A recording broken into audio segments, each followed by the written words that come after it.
Yeah, absolutely. So I'm Joe Doliner. I am one of the founders of Pachyderm, which, if you haven't heard of Pachyderm, is absolutely fine. There are only two people in that company. But I will ask, does anybody know what a pachyderm is? Show of hands, who's heard the word pachyderm? Okay, so these are all pachyderms. And all you have to do to be a pachyderm is be a mammal and have thick skin. That's actually all the classification means. And we named our company after this because we think that pachyderms are pretty cool animals, and because Hadoop has a pachyderm, or has a pachyderm, which is an elephant, as their mascot. So in the past, when I've given talks like this, there's almost always been a ton of questions, and that's just made the talk that much better. So we should absolutely try to do the same thing. If you have a question, just please let me know, and we will try to get it answered as quick as possible. So, thinking with pipelines. Given that this is a data engineering talk, I probably don't need to explain to you that, like, when you've got just some data on your local machine, it's really, really quick to write a Python script to analyze the data.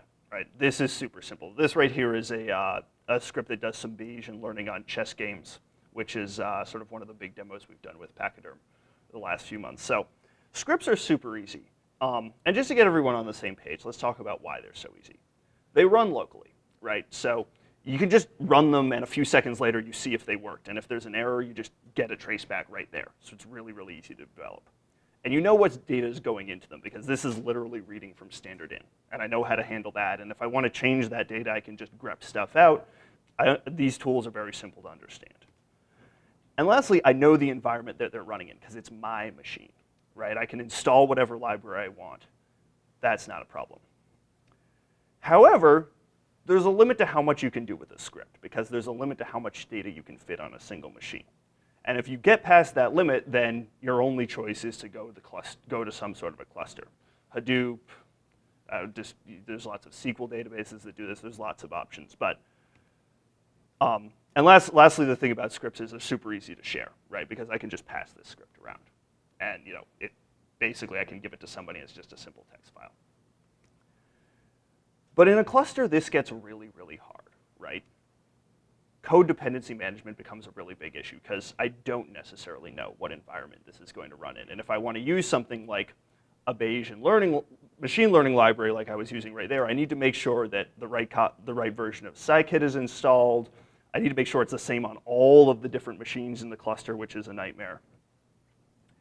Data dependency management gets a lot harder too, because I can't just find data on my machine, which I understand really well, and check to make sure it's the right stuff with CAT. I need to find it in HDFS or something, right?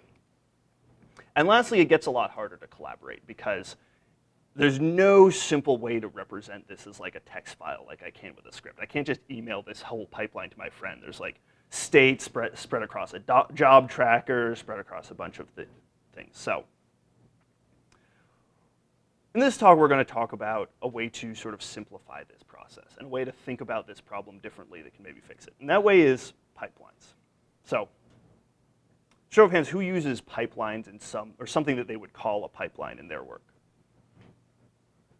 What do your pipelines look like? Scripts cobbled together. Mm-hmm. Don't be ashamed. That's what everyone's pipelines look like. What do your pipelines look like? Well, currently it's actually a lot of message packs. It's a lot of, sorry? Message packs. Okay. Very cool. Works. So there's a lot of different ways to represent these things. And it winds up getting very fractured. But we can all sort of agree on what the basic concept of what a pipeline is, right? It's a way of describing this computation in a cluster. And ideally, what you're trying to get back to is the simplicity of that script, except in a cluster. And that's useful because in the best case, these pipelines can get you back the reproducibility. And maybe not for the pipelines that you were talking about here, but for some cases in the implementation that I'm going to show you, you can test them locally. You can test them on a local machine before you run them on the cluster. Yes? So in cluster, I just mean sort of the general idea of I have some set of machines outside that I can do distributed computation on versus my local machine that's just right here and I can see what's on it, right? And I have like sort of complete control over this system. But you say you have complete control over the machine.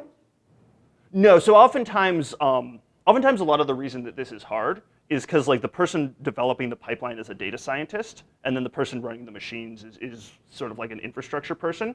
I actually have some sort of direct experience of this being the infrastructure person, and probably maybe 25 to 30% of the time that I spent was just servicing requests that were like, hey, I wrote this script that does processing. It works locally, but like I run this on the cluster and the version's wrong. And just going to install that was really, really hard. So that's sort of what I mean by that dichotomy. Questions? Good. And lastly, and the really, really interesting feature about this is it would be nice if we could collaborate on pipelines as simply as we collaborate on code. So Pachyderm is a new system that my company is building that is sort of entirely based on pipelines. That's the core primitive that we think of as computation. And this actually is what a pipeline looks like to us. Really, the data in the GitHub repo is the pipeline. But the thing that's worth noting about this is that it's entirely text-based. This GitHub repo is a completely portable pipeline for this that you can run on various clusters. So you can share pipelines between companies. You can very easily download them. You can run this locally. And it runs the same in every single place. And so it's much, much easier to collaborate on this. And so I'm going to point out a few of the core things that go into the pipeline, into this repo. There's a folder with data in it, right? And that actually just contains sort of a downsampling of the data that you should expect to find in the cluster when you run this. That's really important because that means that you can have scripts that just test it, right? And you can see if this thing is going to break when you do it. Because if you don't have something like that, then you can write a broken script and only find out an hour later that it's broken. And that really slows down your data scientists when they have to do stuff like that. It has an image folder. And this is sort of where all of the magic is contained. The image folder actually is something that we can compile into a Docker image. And that's how we get around the code dependency problem. And then it has a job folder that describes what's in them. And so it should be noted that this pipeline spec, it exists. We have an implementation of it, but it's very much in alpha. So going through each of these image folder, who here uses Docker in their workplace? How do you use Docker? I actually have help, so our ops guy helped us wrap up our process into develop and also deploy. Nice. There's another hand there. Similar to what you were saying. Okay. You have a sort of an ops guy that packages up stuff. So Docker is sort of the tool that allows us to do what we do with these pipelines, right? The whole goal here of reproducibility, Docker does that for code all by itself. We provide the data part of that. And so Docker lets you take libraries in your code and everything and package them up into this bundle that's going to run the same anywhere. And so if you take this scikit and stuff like that and compile that into a Docker container, your data scientist can know that his code that ran locally and worked is going to be identical in the cluster. So that's the image folder. Next, we have the job folder. And this is actually, this speaks to the data dependency aspect of this problem. So when you're running a script locally, you can pipe data in from anywhere. And you can pipe data in from other scripts, right? You can pipe it in from outside sources. But that's sort of you knowing how to run it. And if you want if you want to give this to a person in a way that they can understand, in a way that they can run, that information needs to come with it. So in this implementation, our pipeline basically is this DAG, a directed acyclic graph, that involves all of the dependencies of how data needs to flow through this system so the computation can be completed. And basically, this defines the data flow, and then each of these actual transformations on data, the nodes in the DAG, those are commands that will get executed within the Docker container. And lastly, we have the data and install directories. The data directory, as I said, is sort of designed to give testability to this. And the install scripts are sort of just like, they're like the make files. they send it to different backends. So right now, that pipeline that you saw there, you can run it locally, you can run it on a Pachyderm cluster, and ideally in the future, we'd like this to support other backends. We'd like this to be sort of a common spec, and we're hoping it can be simple enough to do that. So any questions on this notion of a pipeline?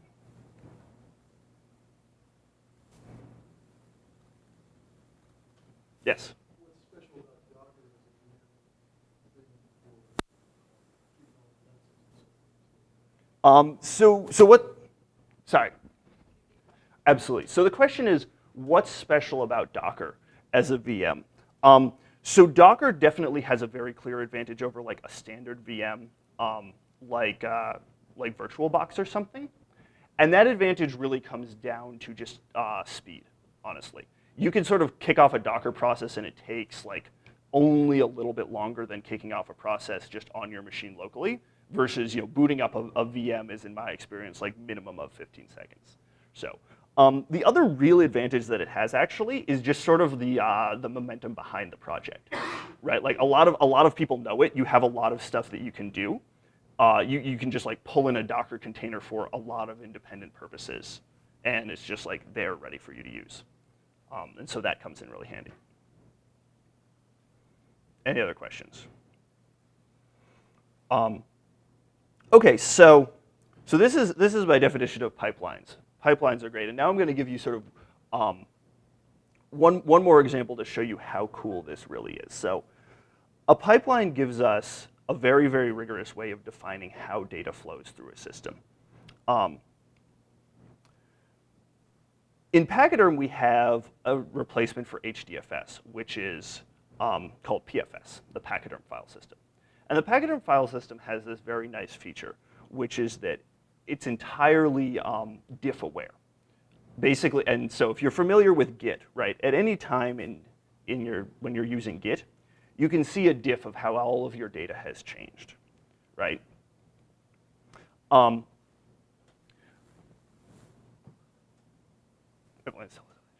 So if you can see a diff of how everything has changed, and you know how data flows through everything, then you can automatically detect what to do based on changed data to sort of re-render your results, right? And what this means is that when just a little bit more data comes in, you can almost instantly see what your pipeline would look like if it were run on the entire data set, right? And this is something that you really can't do with modern systems, or at least you can't do without a lot of work to like specifically prepare for like streaming. But if you have a rigorous definition of a pipeline, and you have a rigorous understanding of how the data has changed, then there really isn't a strong distinction between streaming and batch processing anymore. And that is one of the many very cool distinctions of this.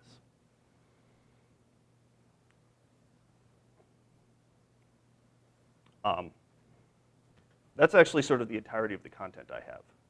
That may have been a bit short. But I would love to take more questions. Tell us more about the file system. So, Yeah, sure. from the metal up file system? Yeah. So in terms of implementation, our file system builds on top of BetterFS. Has anybody ever read, there's a wonderful blog post called Who Needs Git When You Have ZFS? So if you haven't read that blog post, I totally recommend you read it. But basically what that blog post describes is how you can take, in this case, ZFS, but BetterFS is sort of feature equivalent to ZFS at this point. How you can take ZFS and implement everything that Git has in terms of your file system, right? And it gives you sort of these snapshots that are the same as commits, and you can actually have an equivalent of pushing and pulling because it will like replicate these file systems to each other.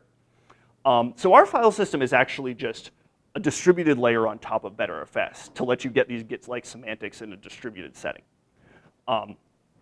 And so what you get for this, though, is really, really cool because it actually is a really useful feature to have when you're doing distributed processing in a file system. To give you an example of what's really nice about this, one of the problems that we faced all the time at Airbnb was that we would sort of give our data scientists some data to work with. It'd be somewhere in HDFS, but like they'd all be pointing at the same folder because we didn't want to make copies of it. And then one of them was just sort of think, oh, like, well, this data's like got some anomaly in it that I want to clean out, and he would fix that data, but then that would break someone else's computations. And it was all a big mess. And in the worst case, we just give everyone a different copy of it, which was really, really expensive. In Pachyderm, you can actually just give everybody a branch. And those are incredibly lightweight. Those are like as lightweight as Git branches.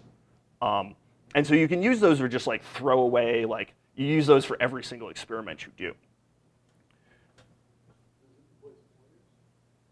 Does it replace pointers? You mean like sort of links?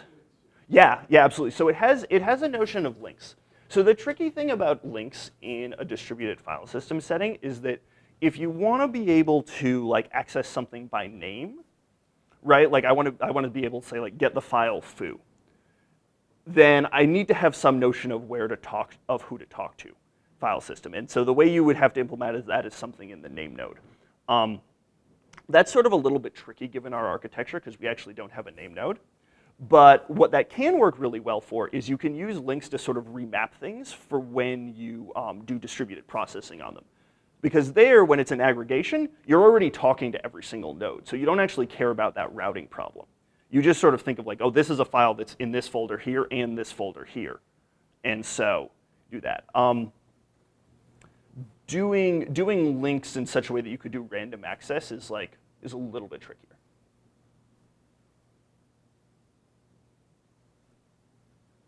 So say you've got something like a dozen scripts in your pipeline. Mm-hmm. And they want to process a piece of data in order to mention this DAG. Yeah. Is there in your system are the scripts passing data to each other, or you're saying they're all reading from the same space for this file system? So in our system, you can sort of you can control this a little bit. So you can like chain them right to each other, or you can have them like right out to the file system in between. And a lot of times you sort of want to do that differently depending on how you're running it. Like you might want to run it in a debug mode where you write everything out intermittently because that'll help you debug a problem where like the data looks wrong over here, but you don't know which script is responsible for that. But yeah, I mean, in sort of the most efficient when what you care about is efficiency, then yeah, they just pass it straight to each other. You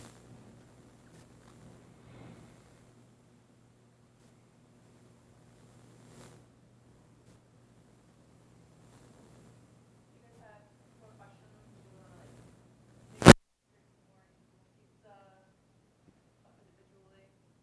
Can you rip the chest out? Can I run it right now? I can certainly try.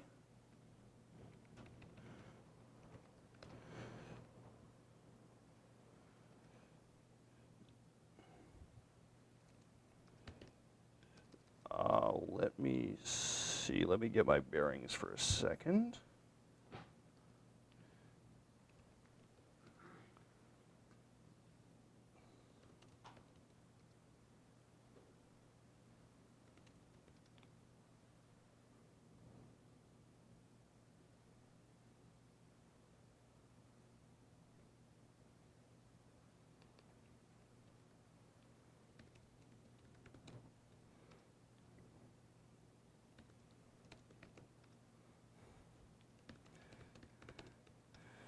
So Anna Marie asked me today if I was doing demos, and I said no, but that turned out not to be the case. Here we go. Okay, now this should work. So just to sort of talk you through what I'm doing, so I'm not typing code and saying nothing. Basically, what this is doing is this is rebuilding. Rebuilding Pachyderm and then launching it in a local single cluster node. And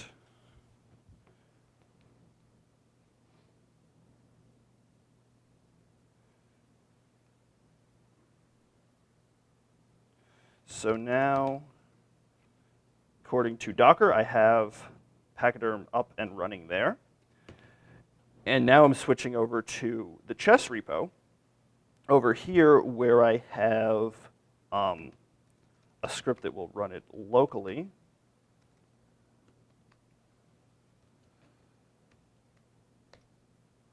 And so what that did, as you can see, is it copied in a bunch of games. And actually, why don't I even just show you what one of these looks like?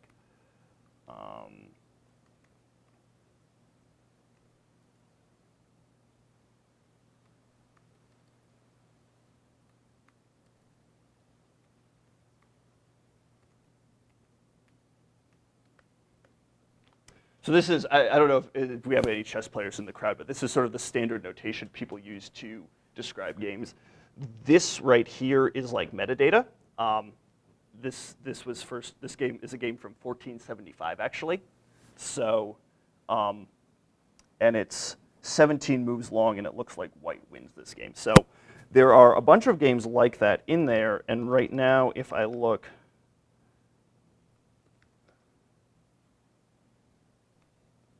well,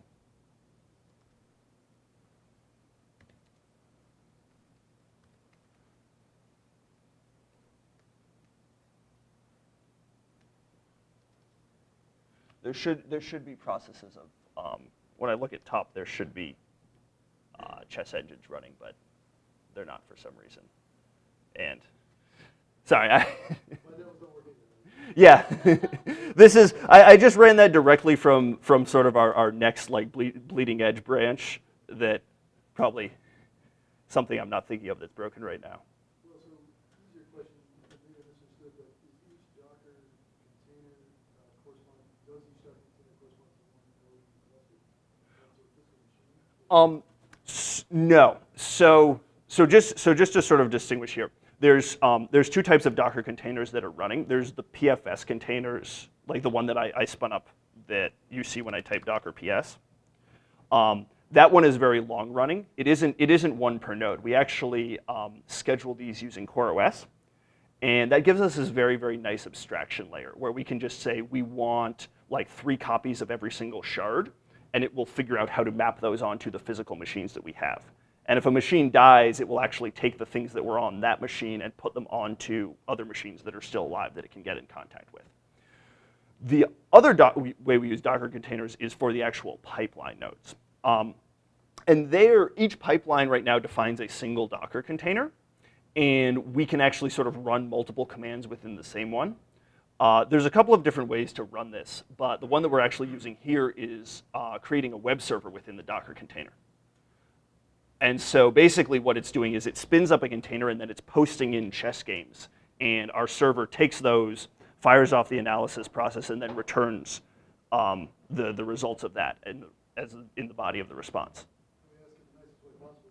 I've got like 100 petabytes. So there are definitely 100 more efficient ways to do messaging. In terms of sort of something that a lot of people can write, to write like a single script that you can like deploy a container and have a way to push a bunch of data through it, that's sort of a very low barrier of entry way to do it, which is the reason that we picked that first.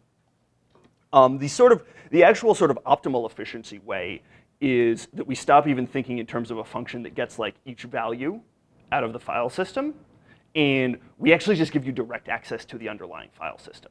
And so there you'll get all of the data at once, and you sort of have to map this into the resulting file system. That's a lot less safe, right? But you can do that super, super fast because you can sort of access it however you want. You can do all sorts of optimizations there.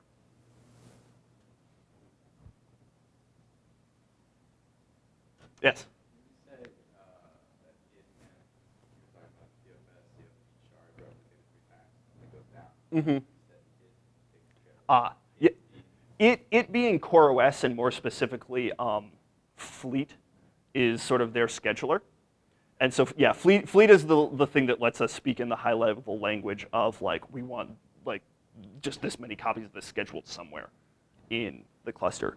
There are a couple of things that do this right now that are all like kind of gaining steam. There's like Mesos, there's Fleet, there's Kubernetes, probably a few other ones I'm not thinking of. And we sort of eventually hope to support all of these, but CoreOS, at least at the time when we started the project, seemed like the highest, like the best ratio of ease of starting to like how good it was.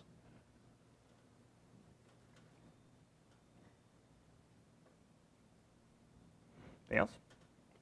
Is your chess repo up to date? So I'm looking at your chess repo, and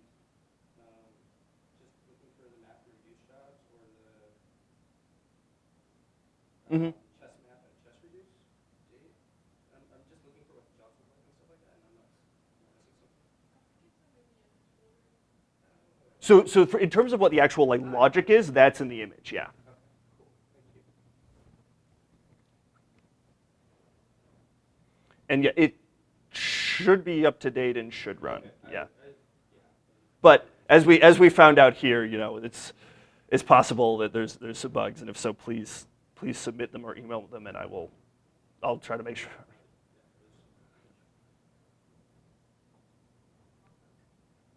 So thanks so much. Thanks, guys.